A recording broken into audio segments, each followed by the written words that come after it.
Tindika Télévision, Papi Kamwasi, le conseiller indépendant du chef de l'État Mfumwadi Tunga Fachi Béton, autoproclamé Nanko. Tolobaki, changement ya communication. Communication et comme un changement. Mikolo yo toko dénoncer, toko lakisa, côté dini ba faille ezali. O ezali année ya détermination. Année ya souka pour 2023, campagne makamutu ezobanda déjà. Donc année où ils ont raté, tu comme une difficulté. On n'a pas droit à l'erreur. Bienvenue dans ce nouveau numéro. Tout ça déjà un week-end, donc bon week-end à tout le monde. Tout ça déjà vendredi. On a battu la semaine anglaise, déjà week-end des bandits. Lobby vous la samedi et puis dimanche. Donc merci déjà. Na fidélité, merci na ndenge bolingaka tindika en général, ndenge bolingaka papi kamwasi en particulier, ngaipe na lela bino. Et surtout bana ba Congo ba benga trop mikolo yo, ba moso wananga na kintando, ngala bana na kintando ya kisasa na debriaka.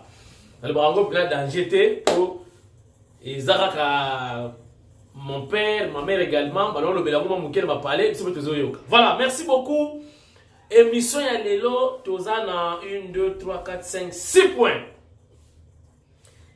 Visite ya Weranson na Goma na ba sinistré ya volcan ya Nirangongo. Tozo sololango sikoyo bodo comprendre. Oh, tu n'as pas ko dénoncer. Bodo comprendre sikoyo. Et bokomo na vidéo na autorisation pa kulutu na ngai ndeko Zulu grand frère na bengi andimina diffuser vidéo na ye na bino na tindika. Bonjour vidéo ya Fachi Béton na loja nenga sololi na ba congolais pesi bango parole baloba échange ayoki bango. Deuxième information des fois au matumona corps moyen ya ezate depuis des fois kufa na bamboma été. Balobi na etawana avion et koki kobema ebembete o bamboma te. Les solo ya francophonie, vérité et bimarate et bimi. Lobby nazi appelle et outi États-Unis. Tout solo la monde. Rwanda, bomoni Rwanda. Rwanda a la même mise dans ma francophonie. Rwanda a la même mise dans ma francophonie.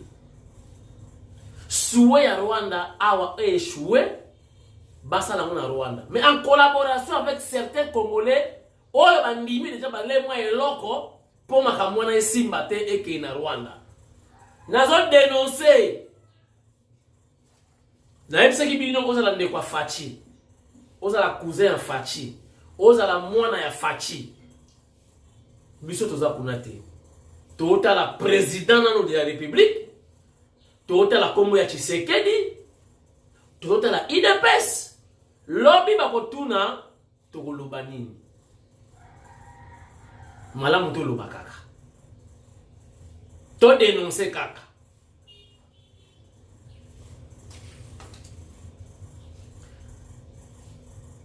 Baswahili ou les swahiliphones ou batu ya este bango pe bakomo senga indépendance ndenge moko na baswahiliphone ya Katanga. Tuza ko benga ndeko moko Yakobo asa leka jana tindika depuis Suisse a expliqué biso ni neza koya na Congo. Pour bakatange balobi année o ezali année ya détermination, donc à tout prix Katanga faut avoir indépendance. Je vous informe également que le chef de l'État a regagné déjà Kinshasa, tourné na Yakasai, Abou Pia. Voilà, émission Bandi. Chers internautes, les rois de la forêt a qu'elle se produire dans l'Est. Mais à petit tour, quand on a sinistré, ba victime, il y a volcan, il y a Nirangongo. Ah! Fachi Béton, Fumwadi Tunga. Si on tient ki ba konzi kuna ba kende kosala musala ba tonga bandaku mbangu pona ba sinistre na kocha commentaire ti na lingi ba image elo ba la place na ngai parce que les images aussi parlent d'elles-mêmes na kocha commentaire moké Botala le roi de la forêt a quitté Aleli Total Amouti Tozonga pour la continuité de cette émission. L'élément spécial, hein, émission moko ya week-end. Surtout les 6 minutes mouké pour limbisa. Pour na baki bikolo ba 30 minutes kaka. Bota la mona nous et puis tokota na kati ya mozindo ya émission lelo. Regardez. Tala biso bonne année banda fete banda kinana tozimu kwa oya kwa tala biso te to komisi nzambe lo kwa ya bona bana bapeti bazonga sima na sima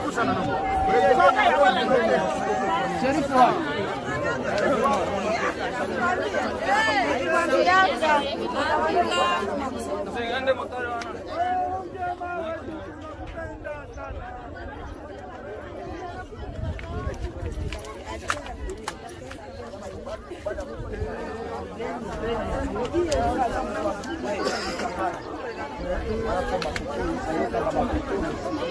Azana bana soki 6 bona ki bisisa na buni soka ko sangani akwa bato ti bona kino kombie Bien, ana kisangani ça peut coûter 600 $. Azana bana soki $100. Azana bana $100. Bon, maman osengi lisungi pona ozongo keta mbali na yo. Mobala sa kufi atikende na bana. Bon, bongo pe yango.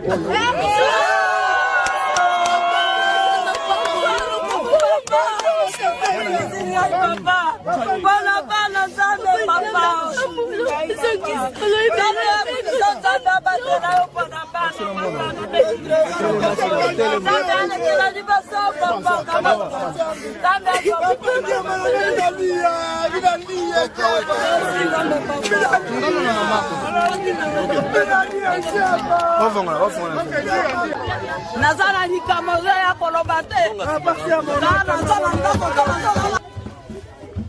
Oyo place ba maman balalaka. On déplace ba maman bazolala. Yo fasine ou maman na lalaka.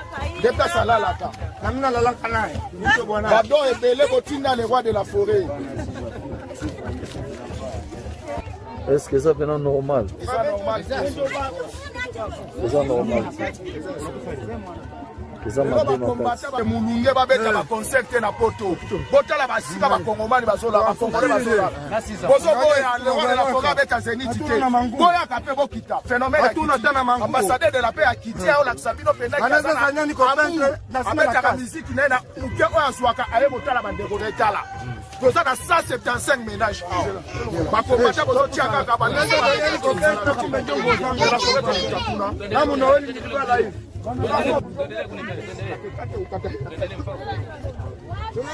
Angalia masani yo peke kwanza. Shalo kula na fundi. Chapa polisi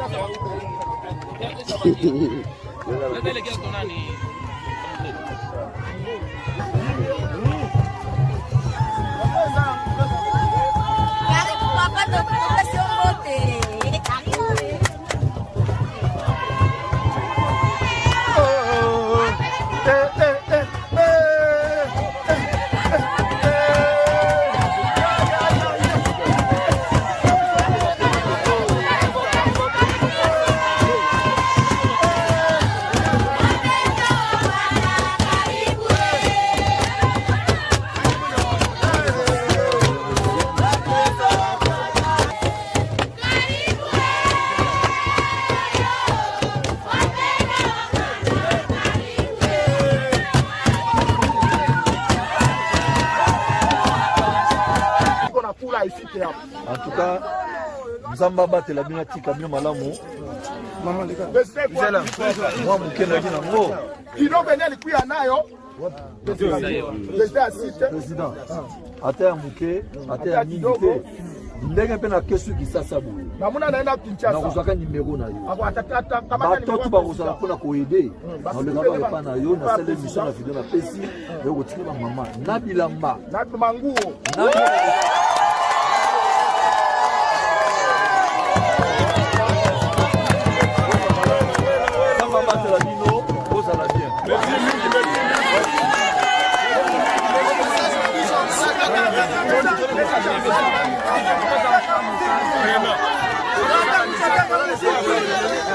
naoloba mpona papa weraso toza na esengo mingi vraiment oyo osali eza kalika oyeli biso ka bonne année toyangi motu oyo akoyela biso bonne année mais awa osi opesi kaka biso bonne année en tout cas tosengi nzambe apambola yo ndenge apesaki abrahamu mbula ebele esengeli osalisaka bana kinshasa tomimonela yango awa na Goma vraiment nzambe abakisa bana na yo mingi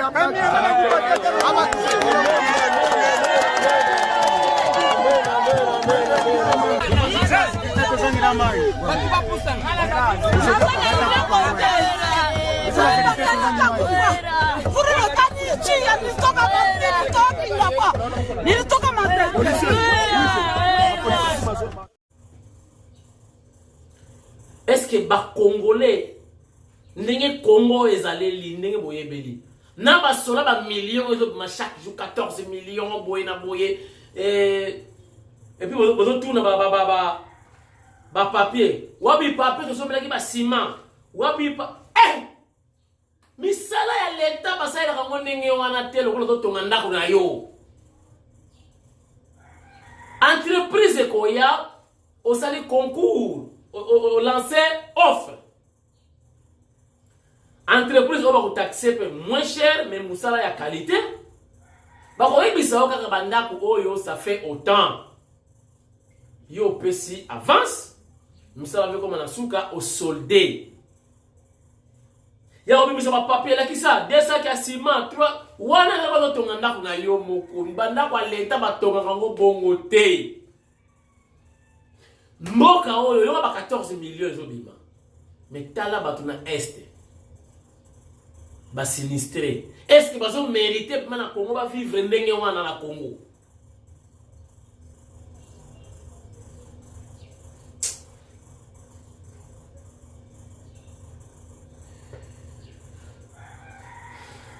Mfumo Ditunga asololi na ba Congolais na loja apesi bango micro baloba mais mokonza mboka leli alobi partout aleki amoni rien nazo lingate mokonza mboka aloba ke autour de moi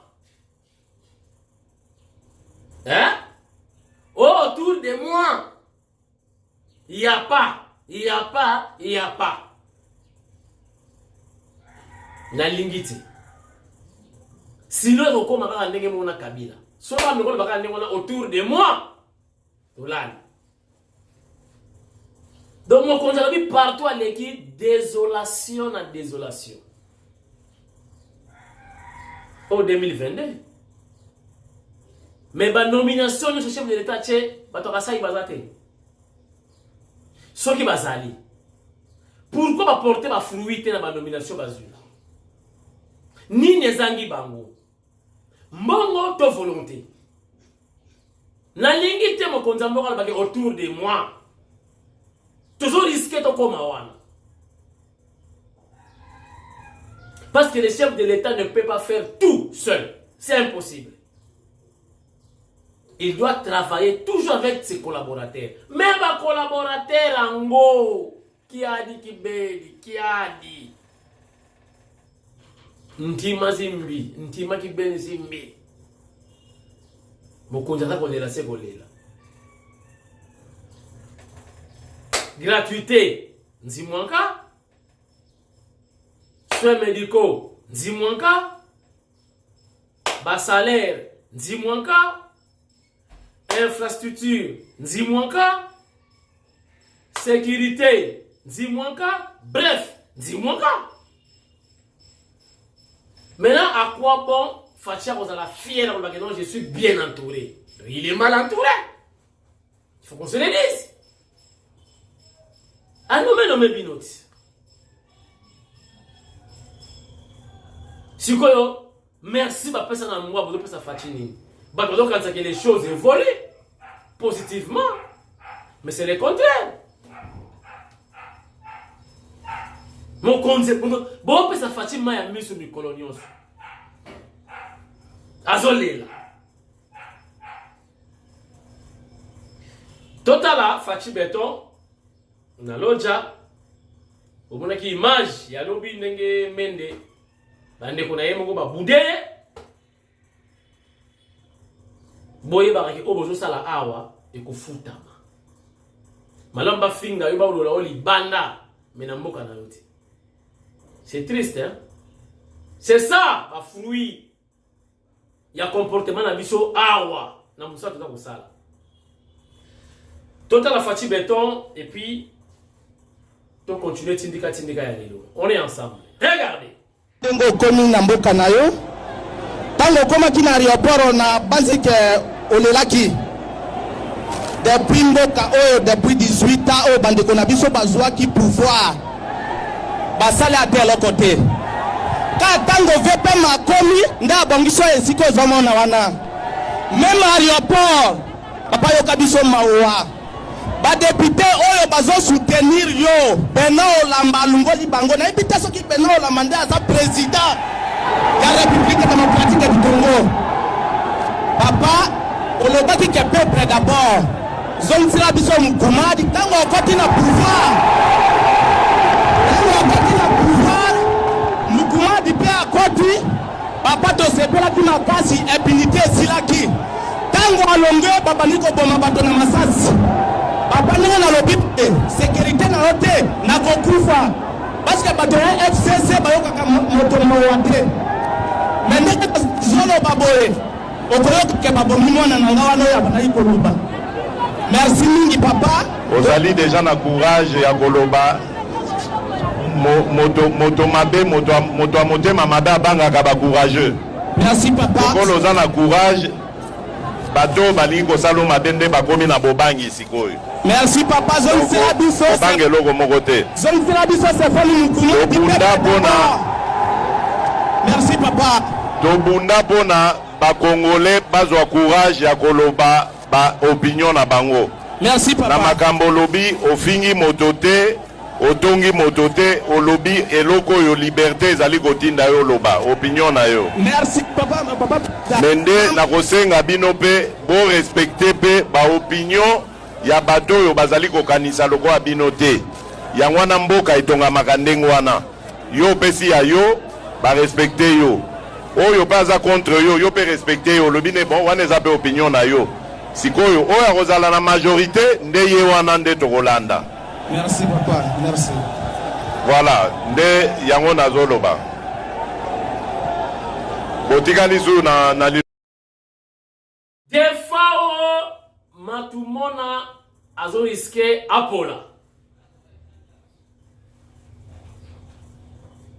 Chers internautes, toujours Congo. Makamonga kayango. Ngana moni chef de l'État a ça la peine que ça la ramana mikili. A appelé certains, a nommé certains ministres bas à la babindele pour nous créer une concurrence loyale. Pour nous la voyana kanda ala kisamusala mindele o batanga o ya bien. Certainement Fachi a zappé na ba connaissance de babindele. A ata 3 blancs, ata 2 français, na Belgique moko ache bono no gouvernement. Total adam parce que na gouvernement muso ba mindele ba zobe ba noir tout appelé na sama na biso kuna asala kana ministre na Italie. Donc rien n'empêche que chef de l'État, moi en tant que son conseiller indépendant autoproclamé encore chef de l'État, je vous conseille à travers cette émission, cherchez pour nous-mêmes 2 blancs ou 3. 2, enfin, les Européens. Mixer dans le gouvernement. Quota européenne. La quota européenne. Nous avons 3 ministres à Mindele. Total anan. Parce que, nous avons wakwetu. Chinzengu. Et nous sommes des fois au matumuna yewana balobi corps moya ezate oza information na zué pa ya Tchara Congo balobi corps moyen ya ezate parce que depuis des fois akufa ba moment yeti na mona ki ministère de la culture et des arts batinda ki mbongo na famille mais ça ne suffit pas, faut que ça la suivi. Pourquoi ne pas envoyer des médecins, non médecins, baké de Cameroun, bata la cornaye, s'il faut que ça l'autopsie, bah ça l'autopsie sur place, tous à la information nyonso. Équipe est commis, mais bah lui pouvez pas libérer le corps les athées, na état wana, et vit aussi son poids. Bambome était corps et qu'on en avion T.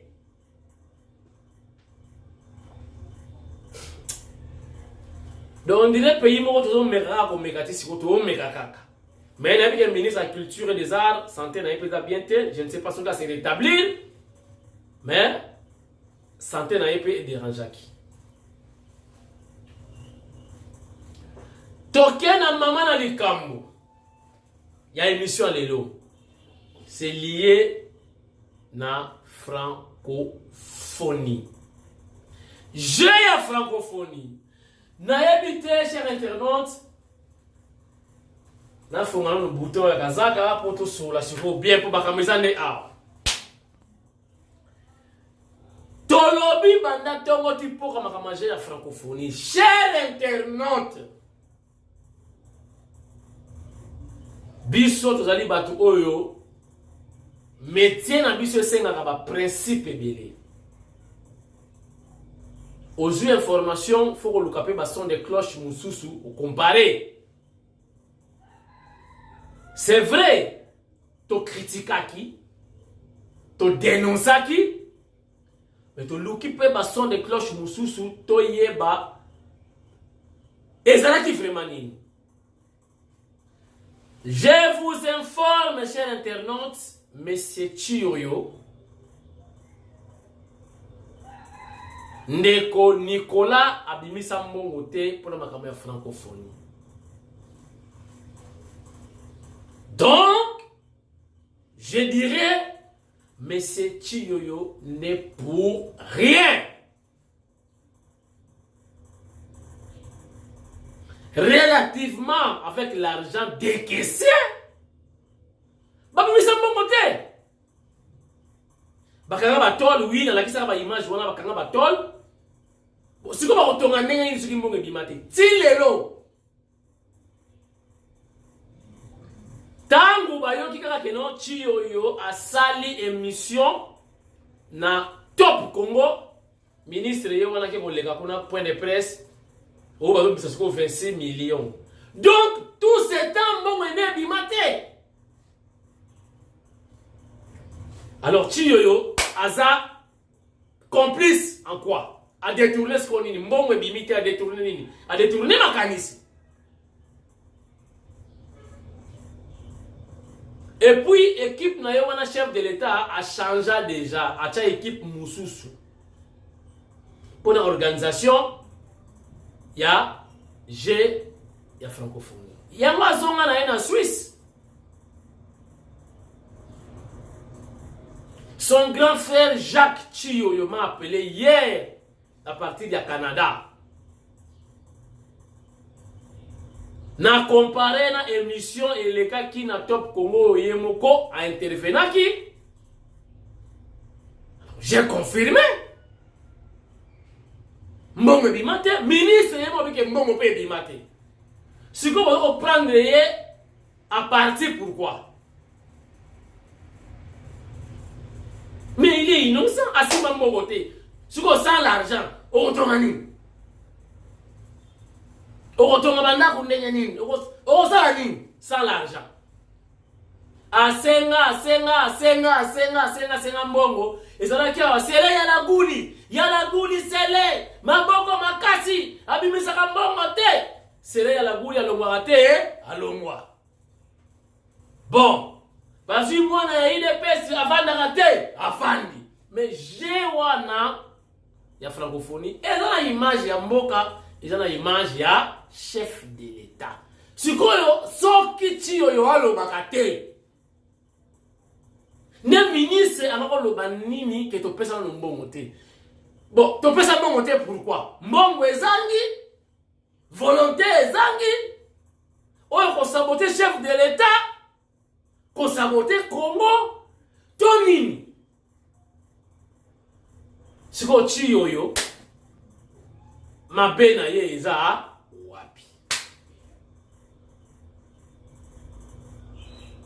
Il est impliqué en quoi? En rien.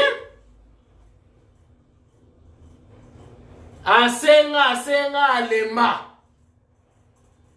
Rimer siko ebimi. Boyoka bien. Rimer ebimi. Rwanda azape na batu na ye awa. Oyo azo libéré Katuku Bianza pour ba saboter francophonie pour ekeni na. Boyoka ke Rwanda zo sengango. Que ce qui Congo vous est incapable bo pesa ngana sala. Est-ce que Rwanda il équipe son alar? Combien de Rwandais basala awa basala kawa banda Mobutu babisengimana? Directeur ya cabinet maréchal Mobutu. Manga ba Rwandais oyo, botu no rapport Mobutu yimda bandango wa. Combien de Congolais o bakena ko sala na Rwanda baza payer makamutu na Rwanda? Mais combien de Rwandais basali awa batongi ba parler babali awa? Rwanda azo sengango. Mais pour le sengango azo utiliser batu kotoyo. Ba saboter francophonie. Moyena Katuku Bianza pour ekene na Rwanda na Rwanda. Ba seka Fachi ba seka Congo. Fachi tela biso ba ministre Mindele, pardon.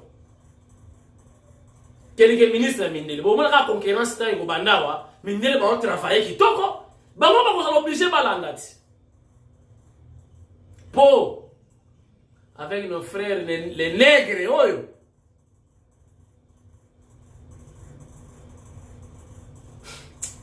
Eza pas anem pas ki beni go. Eba tu karile bayaya. Eba tu sukile bayaya. Tala Fachi Beton. Je crois au palper réalité. Nous attendons de vous des réactions, des sanctions. Il y a un peuple qui est là. Et puis, DG Nyoso, Tiki va accompagner yo, DG Nyoso Kabila, Tiki va accompagner yo na manda na yo. Tout c'est la paix. Bakoya na. Oyo mandas anayasuka yango soki chinzemu tolali toyebisa peuple nini. Donc makama francophonie tobosa na kombo ya Chiyoyo, je crois c'est Didier aza innocent à gérer et le côté azui et le côté confirmé. Et pas yemo ya Nico a confirmé qu'après ça y rien. Si vous avez un commun pour la paix ça rien au salon.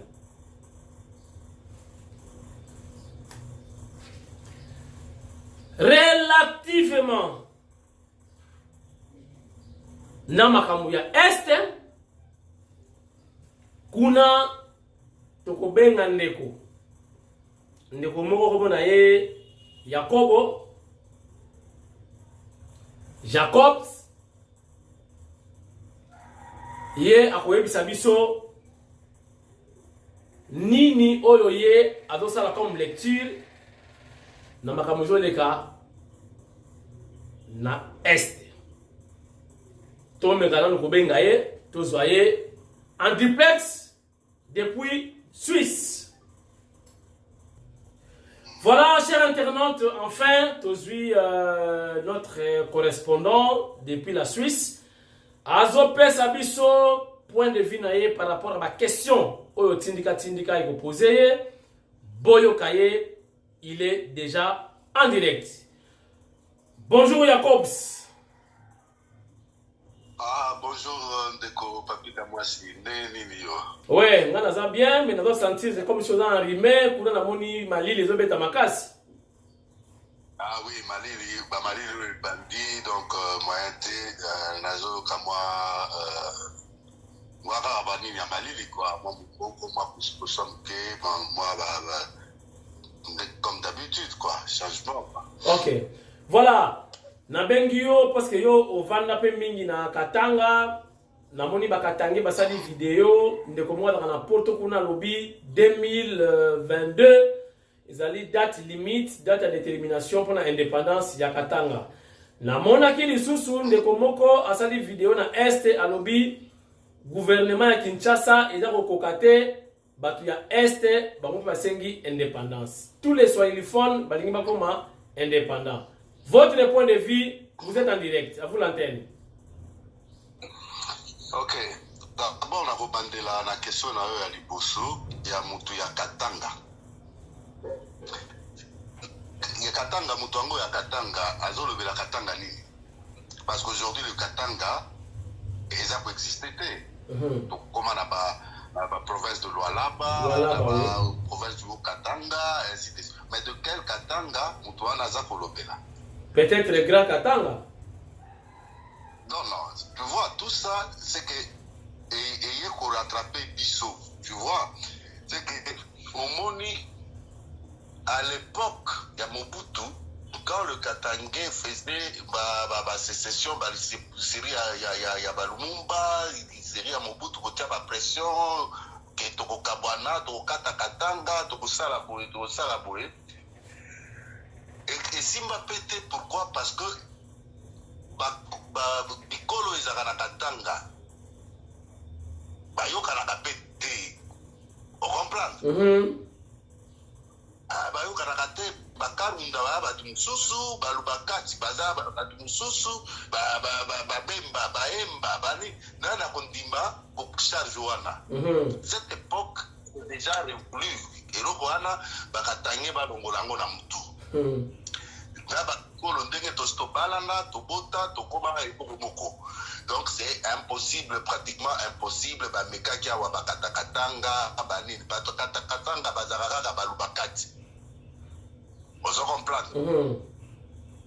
Quand on parle de Bakatakatanga, c'est de Balbakat. Et puis quand on parle des gendarmes katangais, on voit là au moins il y avait le Bakarunda, un peu de Balbakat, mais Bikolo Moussou Isaac Pesate.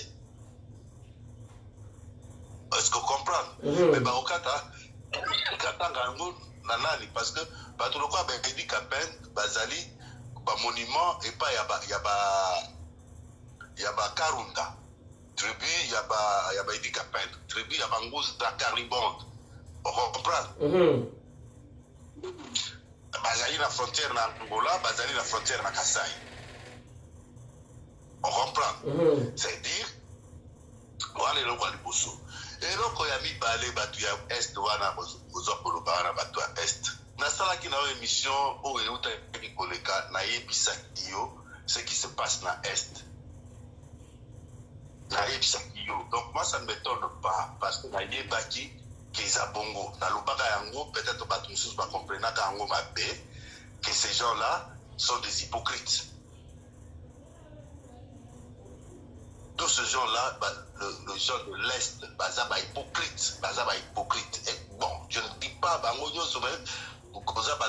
il y a bien, mais au fond, ce qui dit, va tenir guerre au yo.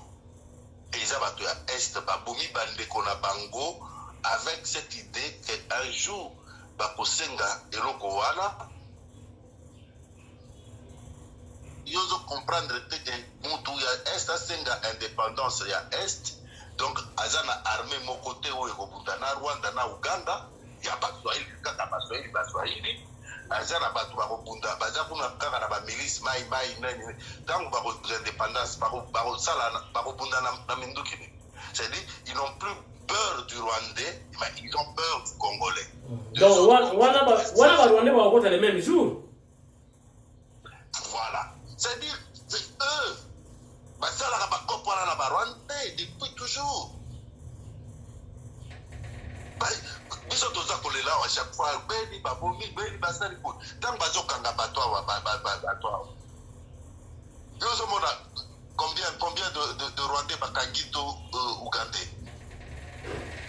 Ba Congolais na bombe. Alingaki no tena église catholique. Bon. Donc ils ont pas isolé comme on a dit non, un soldat ougandais, un soldat au sein du total comme on a dit, ils ont qu'à présence à quelques 3-5 éléments, il y a un beau voisin dans le groupe, mais dans le groupe, les alliés kaka bango moko okomona kaka mutu abomba mutu abuturu ngani kakanisi na tindela kiope image oyo ya Manyema omoni bandako ya ba généraux ndenge batongi kuna. Donc il y a ce problème là de l'hégémonie de Baswahili. Quand ils ont pris le pouvoir, Kabila le père Amona Kiango et Lokoana, quand ils ont pris le pouvoir, ils ont commencé d'abord par nous imposer leur langue. Moussouaïli dit, Abandi ko imposer biso langue na bango d'abord. Babandi ko lobanga na lobanga na dictionnaire. Bango ba ko lobanga. S'il vous plaît. Wa kosukosu. Bandi ko sala kokata kisha de Congo en deux. Bango batu ya est. Donc ils prennent que partie balobaka Swahili. Et par contre on a pas parti wana nyoto au pays au bout de Rwanda bafanda batungisa ba Rwanda wana te. Est-ce que vous comprenez? Joko pays na bamboka wana nyoso ya est kokuta penza batuti Rwanda bafanda na ba village baza kuta bangombe na bango batungisa kabango te. Ouais, ngapela liaki na restaurant moko na moni ba Rwanda belé na Goma. Ba Rwanda ozo na bango na bango à l'aise go ya kosakana te. Mais yo sikoyo za mal vu na niveau wana ba. Dia botika Rwanda. Par contre même ngana lubaka mutu ya Kivu akoki ko sacrifier un vrai Congolais à sauver Rwanda, mais Rwanda akoki ko sacrifier mutu ya Kivu à tiki. Est-ce que vous comprenez? Parce que Rwanda y est à Monaka Bango. Rwanda y a besoin, il y a besoin et l'autre Bango Bazanango. Donc autant mieux à éliminer Bango. Il y a un Congo, il y a besoin d'un village, tu vois. Pardon. Alors, na ebisaka yo na émission passée, na Sengaka na ba Congolais, tous à la unie, parce que ce qui se passe à l'Est, c'est seul le Est qui sont à la base ya Makambutu et Stouana. Tous à la bango bakotaka na Barwande bapiaki ka bandako ya bakonzi bale babanda kobeta biso fimbu la Kinshasa na kobeta biso lokwa toza bango. Est-ce que ezali Barwande?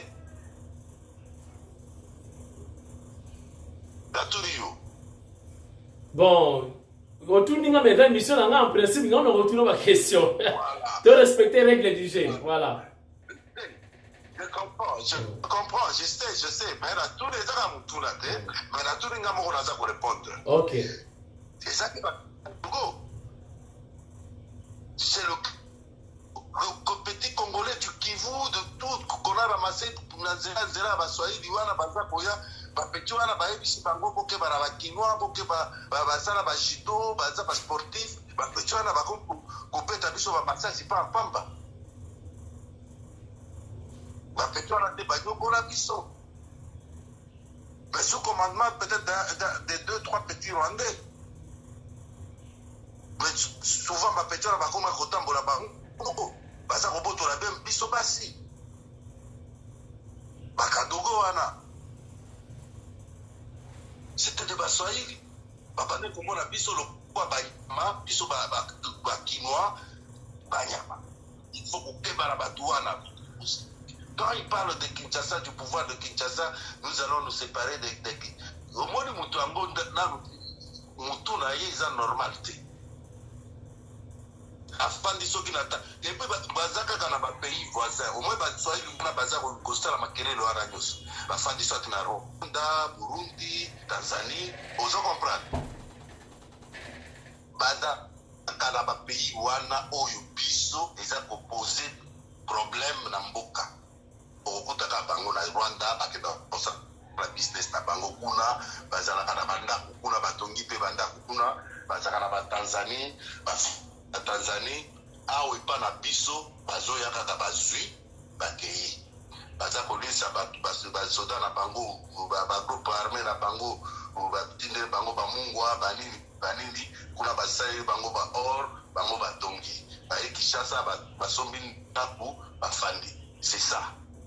Alors si que wana baseni nango ça fait plus de 18 ans ya guerre wana batu basi ba meseni par jour ou par an, tu ne sais pas combien ils gagnent, ces gens-là. Quelle raison peut ça bango combien au Yébi? C'est des milliers de dollars. Colton, oh, tout ça, Moussa n'a pas bango. Astérix. Alors, dans Bolingi Bokata Bango Yango, ils sont capables de. Ah, donc, tu vois, on va pas qu'il y ait outil dans l'état de siège. Il y a un moment où on va faire l'indépendance. Si yango la lobi tango bino bolingi kokata bango eloko wana batomboki. Imagine-toi batinda lelo batongi presque partout à Kinshasa c'est le Baswahili. OK, même là OK Katanga bakatange bango bazana bango epa na bango kuna bakoloise bazo sala makambo na bango na ndenga normalité baza ko boma badoute ezaka groupe moko batelemisaki ya bakatakatanga epa bajon numbi wana basala ki bakima oya est ezali guerre oyo ifanda 18 ans bakomi kokotisela biso tina bajihadiste baya kokotia babombe ce qui n'est pas ma culture à Congolais, même il y a Afrique centrale. Ok. Quand on parle de Boko Haram, je veux finir par là. L'autre fois, Boko Haram, non, le Boko Haram na Cameroun ou na Nigeria, parce que c'est des pays déjà musulmans. Ils ont des influences déjà, il y a des musulmans. Et puis, il y a des secteurs kaka oyo. La région où il y a des musulmans bazalaka. Kango bakoma ki kokatisa tina Cameroun, côté pe ba musulmans bazalaka na Cameroun. C'est pas dire que les musulmans sont des terroristes, mais ça fait partie, il y a des gens qui sont musulmans, islam, ainsi de suite. Et c'est comme ça que vous trouvez que dans le Nigeria, ils sont à côté Wana. Ils sont pas isolés, ils sont à côté chrétien, ils sont la bêtise. Mais tout se passe toujours de leur côté. C'est comme chez nous, tout se passe toujours à l'est. Merci beaucoup, mon frère na Tikelio au Zalanon en bonne santé, au Bundi. Merci pour la disponibilité. Malgré Mali, Liedo, Salayo, Nengeso, Salayo, mais vous avez quand même accepté de participer dans cette émission Tindika avec Papi Kamouassi, les conseillers indépendants du chef de l'État, mes collègues nous ont dénoncé. Merci beaucoup. Nous avons le plaisir de présenter l'émission Alléluia vendredi.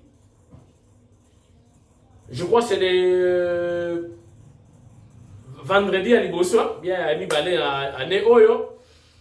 Tosengi à Liboso, je crois. Voilà, parce que c'était le 31, le premier vendredi, donc il y a 2022, le premier vendredi. Voilà. Merci beaucoup de la disponibilité. Merci de la fidélité. Botika la branché dans le programme de Tindika Télévision. Beaucoup à la désuité. Nicolo yotoko funda bango et pas ya béton. Azo ma décision. Mengai na kosuki cette émission na kolobaki mokonza mboka a créé concurrence loyale. Azo na quelques Européens atami sat. Acha bon gouvernement. To comparer.